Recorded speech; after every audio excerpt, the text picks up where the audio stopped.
Hey Renegades, this is Diane Pauly, your post-grad coach, and I'm very excited because today I have yet another guest. This is Esther Oakley, and she is, let me get this right, a personal chef, a vegan lifestyle coach, a baker, and an educator at ABC Vegan. Hi Esther. Hi. That is quite a long list of talents that you have. Could you tell us a little bit about what a vegan lifestyle coach entails?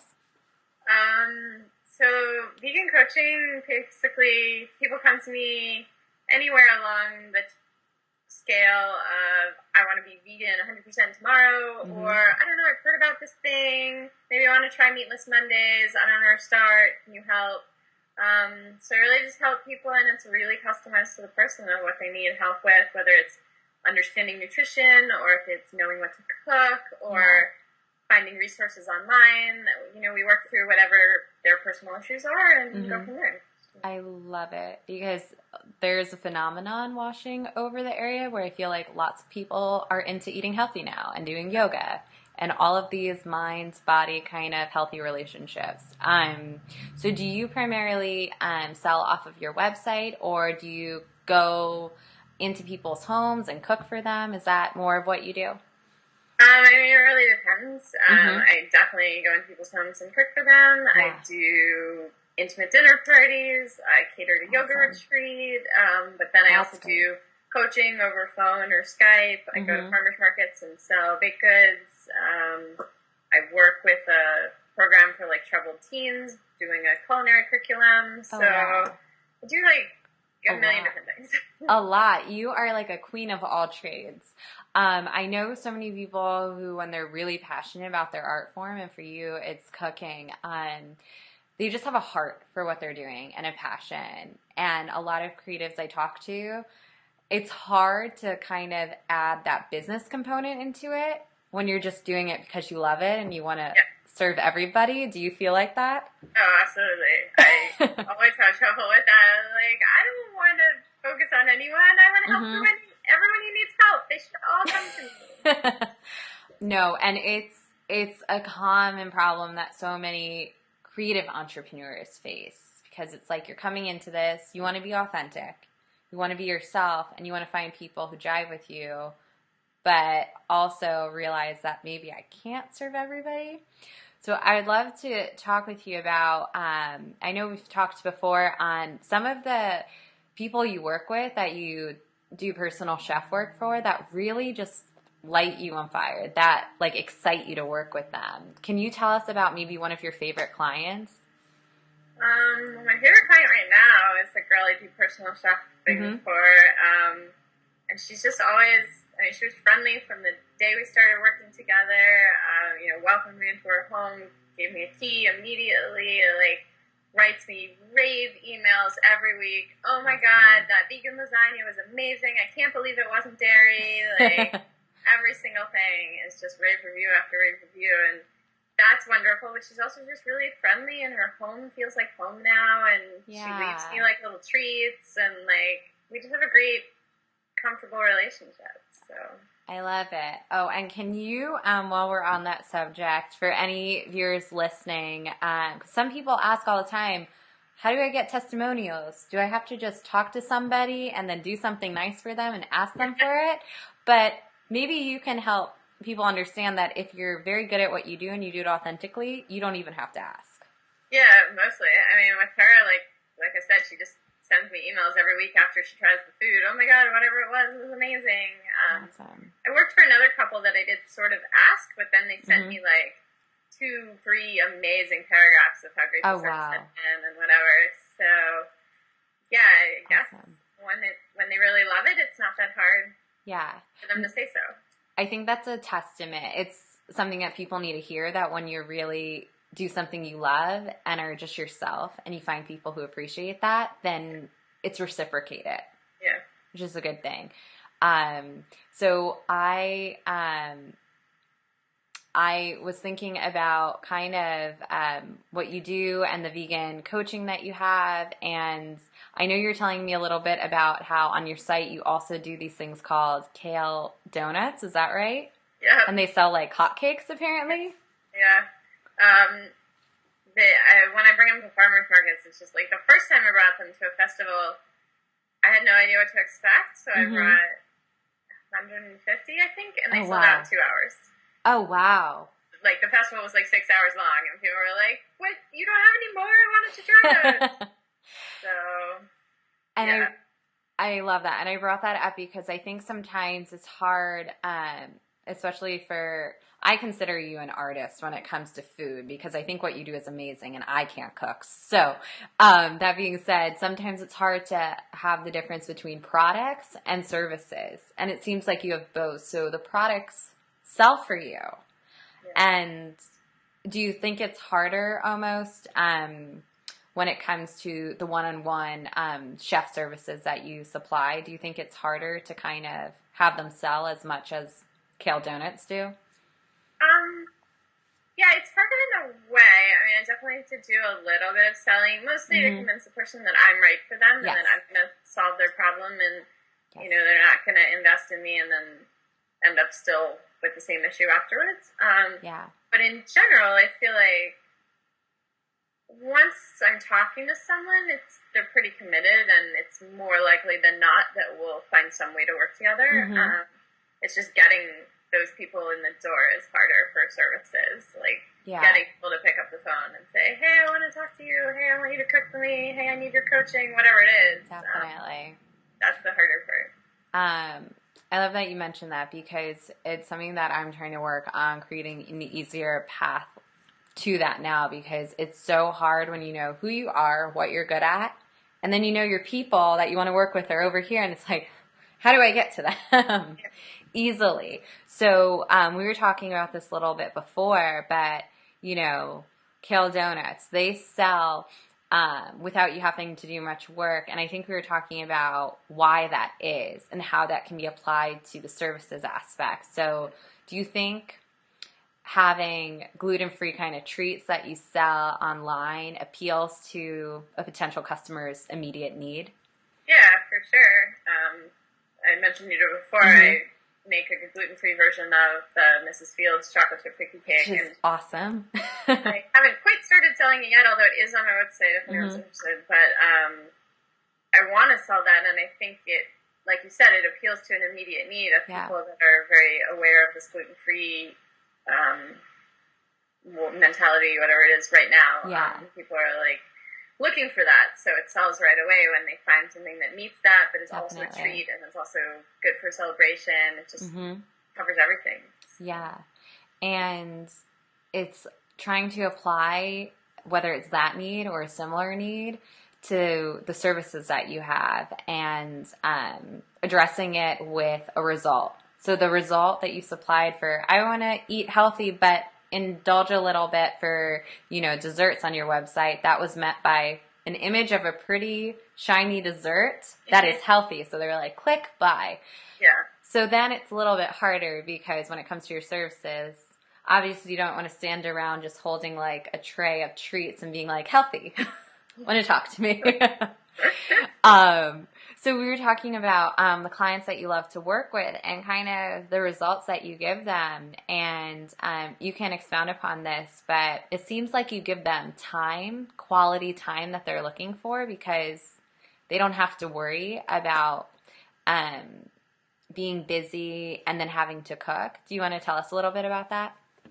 Yeah, I mean, that's definitely something that we realized together that a lot of, whether it's someone I'm personal chefing for or someone who needs a gluten-free treat for a celebration or a couple that I do a romantic dinner in for, it's all like time that they otherwise wouldn't have. Like that couple, they have a little one so they can't go out to eat, so bringing me in gives them a way to have that time with ease without having to cook themselves or whatever it is. Definitely.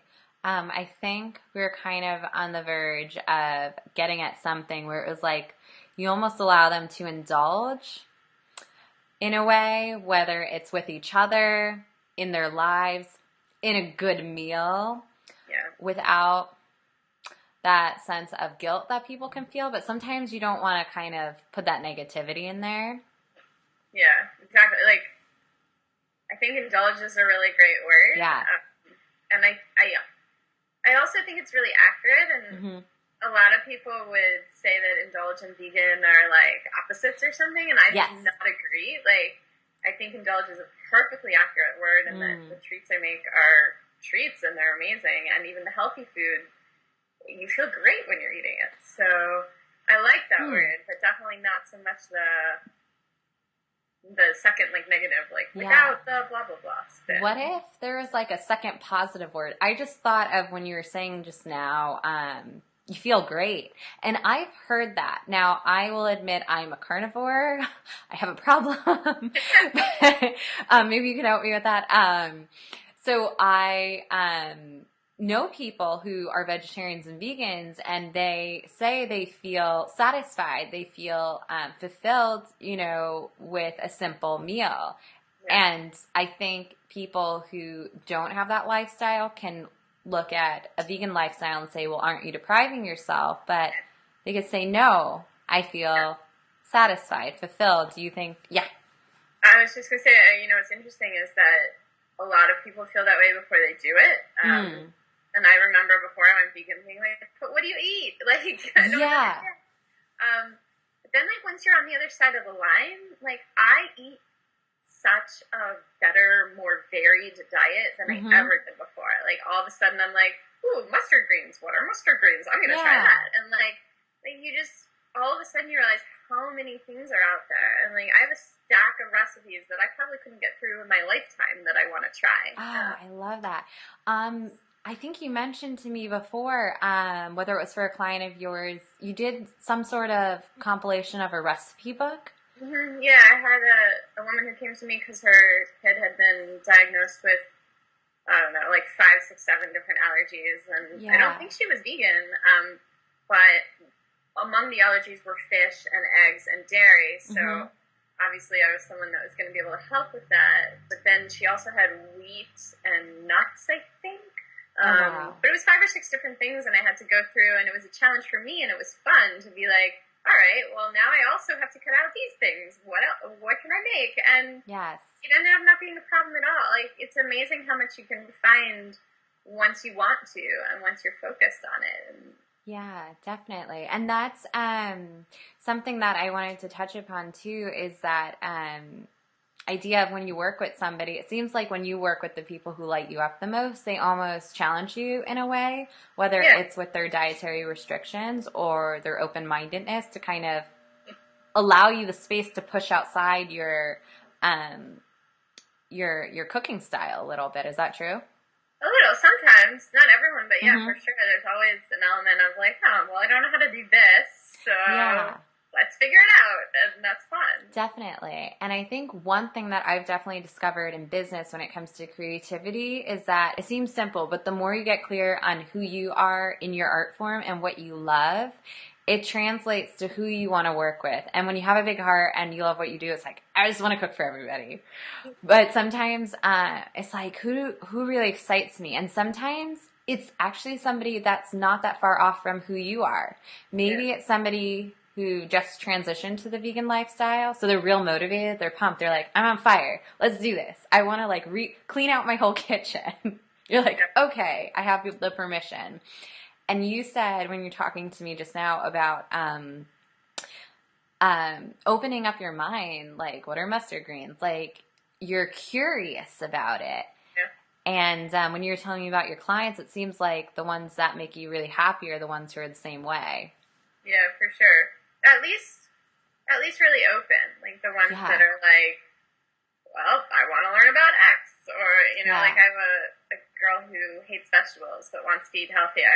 And so, like, I love her because she's so committed. Like, she doesn't like vegetables, but she wants to eat healthier. So, damn it, she's going to figure this out. And, like, I love that. Like, people are just open to the possibility that their minds can be changed. And they're curious about how it's going to go and committed. So. Definitely. I'm totally not a chef because then I would just like give her a french fry and color it green or something. I don't know. But I think that clarity helps you. So when it comes to linking to finding them, it comes to, all right, where are these people hanging out? So I know that you work with people in person.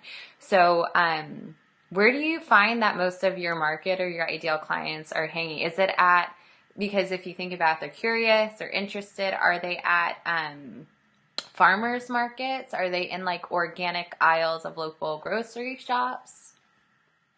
I feel like most of them haven't quite made that step yet. Okay. Like, most of them are kind of like, well, I'd like to explore that world, Yeah. but I don't know where to start. I mean, mostly they do find me online. Okay.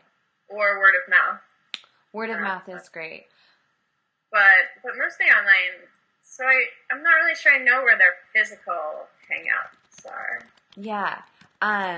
No, and I'm going to go back to that in a second, but I just wanted to touch upon what you said just now for viewers listening about the word of mouth.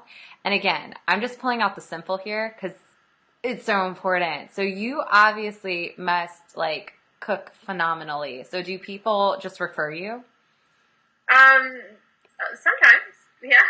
Certainly for like the donuts and stuff like that. Like, yeah. I did the one festival, and then I got an email like the next day saying, "Oh my God, we need you to come to our festival." That was awesome. That's so cool, and that's just again a testament to when you're good at your craft, people notice and people will tell other people. Yeah. So getting back to if they're not your like awesome people that you want to cook for. So if they're not at that level yet, somebody wise once told me it's like you've got to meet them where they are. And then it's like, okay, where are they? So then it all goes back to when you were at that point. So when you first like decided to approach this vegan lifestyle and you were, it almost seems like synonymous with me to somebody who's like converting to yoga. It's like they don't want to go in the studio by themselves yet. So maybe they're at the step before going to the studio. Right. So I'm curious, when you first approached this vegan lifestyle, did you, before you delved into the organic shopping and like farmers markets, what were you kind of doing before? Like what was I doing before, or how did I start into the lifestyle? How did you start into the lifestyle? I started online. Well, I mean, I read a book, but then after that, like, to make it happen, I just searched. I found vegan blogs mostly and just awesome started finding recipe after recipe after recipe, and then it became, okay, I have recipes for the next 6 months, and I just started playing around in the kitchen and going from there. So I guess I was lucky, and I had what a lot of my clients or potential clients don't have, in that I felt comfortable in the kitchen, and I felt like, all right, I have this recipe, I'm going to go buy these ingredients, and we're going to see what happens. Oh, well, you're a risk taker. I would never describe myself as a risk taker, in but the kitchen. A lot of other people would. I'm not a risk taker in the kitchen. So yeah, I mean, not everything worked out, but almost everything did, and I learned and went from there. So. I love it. I'm thinking putting myself in the mindset of a potential person on the verge of going into veganism, what I would do, and if I was online, because everybody's online now, especially creative entrepreneurs. What if you were to go look at maybe some of the websites that you were first looking at because you're almost approaching vegan newbies, or vegetarians who are on the cusp of veganism, and maybe checking out those forums, putting yourself in that mindset that you were at. All right, let me go hang out on those sites where it's like, help me, I don't know what to do, I need recipes, and looking at the comments. And this is something that is really valuable that people just overlook sometimes. Looking at the people who are asking for help in these online communities or commenting on different posts for vegan recipes and stuff. And maybe nobody's addressing those comments. Right. No one said that you can't click on that person, reply to them, or say, hey, I have an answer for you. Can I shoot you an email? Right. That's just something I thought to suggest or just open up into conversation. I feel like, you don't think it would be, I don't know, out of bounds of, I don't know, appropriateness or whatever, to be like, hey, let's take this conversation off the forum instead of just answering them there? Like, oh, not at all. Sometimes, no, you definitely can answer them there, and that could be the first step. If no one's answered the question, provide honest feedback. Just give some, resources, out. And sometimes people don't do that. They're like, I need to keep this all to myself, so they come to me. But yeah, give all that you have for free, and then people will be like, oh, she really knows what she's talking about, let me check out her site. Yeah. But if the conversation, the thread keeps continuing and they want to know more about you, Right. I'd take it offline. Right. I'd take it to a private email. Right. But that's just one thought about how you can start kind of pinpointing maybe where they are a little bit. Right. That makes sense. Awesome. Esther, so if people watching want to check you out online, so where can they go again to check out your recipes? My website is abcvegan.com. Love it. Like we're just saying about the new bays, I picked the name because, learning the ABCs, learning education from the beginning. So abcvegan.com, and then same Facebook, ABC Vegan, Twitter, ABC Vegan. Perfect. So. I was just going to ask you why it was ABC. Duh. Okay. I love it. I'm a total newbie at this. That's fantastic. Esther, thank you so much. I know everybody can get so much from watching. Oh, thank you. Bye.